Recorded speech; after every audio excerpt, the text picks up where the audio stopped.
Now, the Fox Illinois Sports Desk, sponsored by Route 66 Solar. Over the past summer months with the Olympics, Euros, Copa America, and the coming start of high school, college, and professional soccer seasons, we wanted to connect with the University of Illinois Springfield soccer coaches Graham Shaw and Scott Myers, who both start their first seasons at the helm this year. Now, the coaches took some time to break down the sport and make it more digestible, so here is the first part, some of the basics understandings of soccer.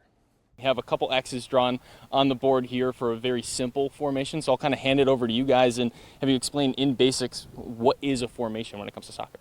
On the board you can see the basic formation is a 4-4-2, so you'd have a line of 4 defenders, 4 midfielders and obviously 2 forwards, and there's a lot of variations in formations, but it's basically how you set up on the pitch. And then in terms of a formation, what would determine whether a team would change from this generic 4-4-2 to maybe having 3 forwards or an extra defender or something along those lines? Yeah, I think just looking at today's game with the United States women versus Germany in the Olympics, they changed after they scored a goal in extra time. They changed to a 5-back. They wanted to protect their lead, so they did.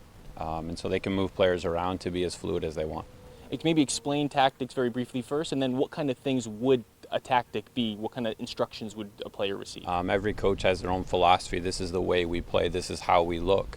But then you look at what is the opponent going to do to try to stop us from doing that, and so we have to adjust within our players. Defensively, tactics, you'd have certain players that do certain roles in the formation. So if you've got the midfield 4, it could be that one of the midfielders ends up jumping a little bit higher when the opposition have the ball, so you end up changing the dynamic. But do teams play multiple formations during a game?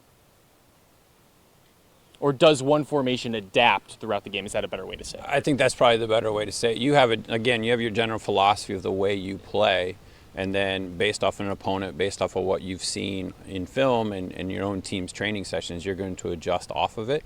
You see in the modern game, there's so many ways that teams will change when they have the ball. You see so many teams now, they have one of the fullbacks steps into midfield to create a number up in midfield. So the formation is the starting point, like Scott said at the very beginning, and then there's so many interchangeable formations that again depend on with the ball and without the ball.